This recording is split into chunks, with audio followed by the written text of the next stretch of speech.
Hello, welcome to IG's Trading the Markets. One of the key events this year will, of course, be the UK election, and we have started the countdown already.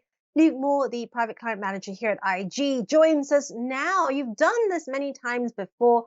Tell us about the mood, the vibe. Where are the bets? Where is the action ahead of the election and during the election? Yeah, thank you, Anthony. Thanks for having me.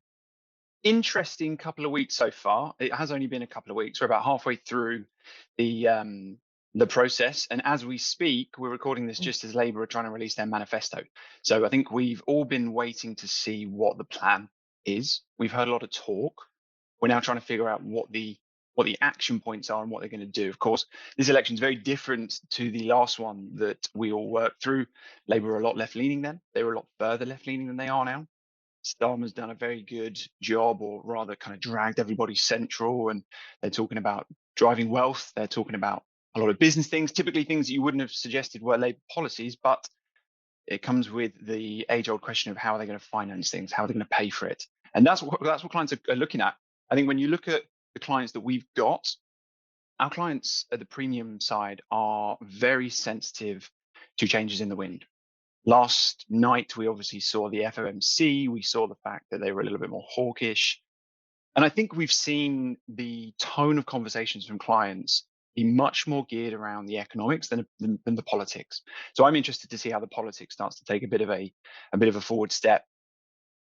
We were just noting before this call that both parties are doing a really good job of avoiding talking about Brexit, which is exactly what the previous election was all about. It was about effectively rerunning that vote, and we saw the volatility in those sectors. We saw volatility in the FTSE 100, naturally much more of an international index with their big oil companies, with the big finance businesses that are much more international. And I think the traders saw opportunity in the FTSE 250, much more of a local UK based index. And so I think we're looking to try and see what happens. The one thing I'd say is that as a trader, I think you need to be really aware of your own bias. That's something that we talk to clients about all the time.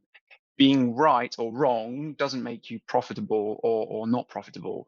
Being a trader is about being nimble. So we are observers. We are trying to see where clients come up with an idea, go from execution through to deciding risk management, through to putting it onto their platform and running risk, deciding what the entry strategy is and what the exit strategy is. And as markets move, as the news flow moves, they're trying to see what happens. So yeah, I'm interested to see how this all starts to play out, and I think clients are too.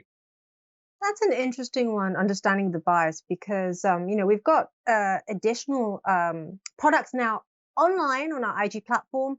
Options, of course, one of them with Tasty Trade. Where do you think the real sort of volatility and the focus will be if we start getting a lot of traction in terms of Labour climbing in the polls? There's still a big question out there whether or not there's going to be a surprise result. Some sitting on the fence. I've spoken to many people outside the M25, about 100 random people. I'm not seeing or hearing any sort of like, yes, I'll definitely vote Labour. I hear a lot of, I'm sitting on the fence. I'm hearing exactly the same. And I'm personally the same as well. I think I'm yet to be convinced either way as an individual. Um, I was chatting to somebody yesterday, a client that I look after, who has always voted Conservative, and he believes he probably will continue, but it's more difficult now. I think that's where people seem to be. People are looking for change, and I'm aware of being. I think you've got to be aware of each individual's bias. We've gone through incredible amounts of change in the last couple of years. We've gone through COVID, we've gone through the inflation shock that we've all seen. We've now seen that all drives interest rates, and that hits you in the pocket. We've all seen the price of shopping and your groceries and everything that comes with it. Your heating bills has all been much higher. And so politically, both parties need to show what they're going to do and how they're going to maintain this downward pressure on inflation, so that we all can get what feels like get back to a sense of normality, whether that is lower rates, whether that is a normalization of inflation. Where does that lead trading opportunities? Well, you can look in the obvious places for the FTSE 100. FTSE 100 broke 8,000 about a month ago. It held it importantly. And the FTSE, I believe, we have to assume that markets are efficient. The markets knew that Labour had a commanding lead a month or two back. It has been giving some back now. I think since the election called, the FTSE's down about 3.75%. So it has given some back. This uncertainty is not wanted by traders. But in the same sense, cable, the pound against the dollar, has been incredibly strong. But I think that's been incredibly strong because of the way that the forward rate expectations have been. You could look at gilts on our platform. We have long gilts, roughly 9 to, I believe, 13-year distance at the long end of the curve. They're in an uptrend over the past week or two.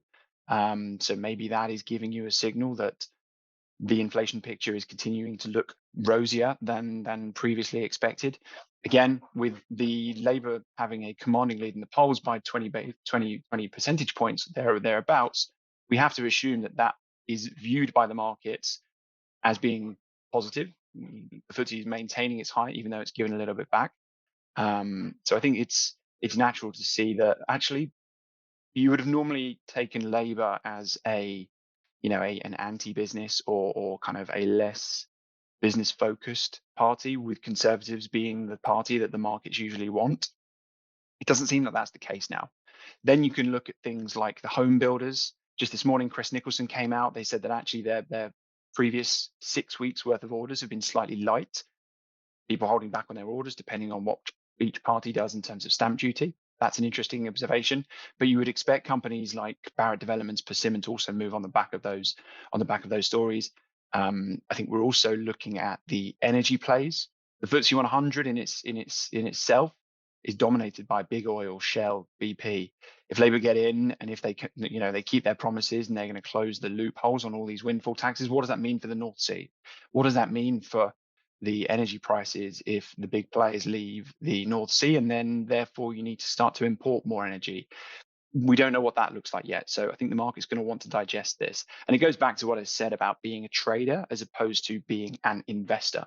Investors will typically hold a view, hold a long-term view and conviction, and add to positions if it goes against them, if that conviction still remains stays. That's not what traders do. Traders are, much more shorter term. They will define an amount of risk, which usually is related to their account size, percentage basis, 2%, 3% risk, whichever model you follow. And if the market takes your thesis away from you, I think the market's going to do this. It doesn't do this, you're out. And it's about staying in the game. And so it's going to be really interesting to see how nimble our clients stay over the next couple of weeks. Interesting stuff, Luke. Luke Moore there, private client manager here at IG, talking about how to trade the UK election. This is IG.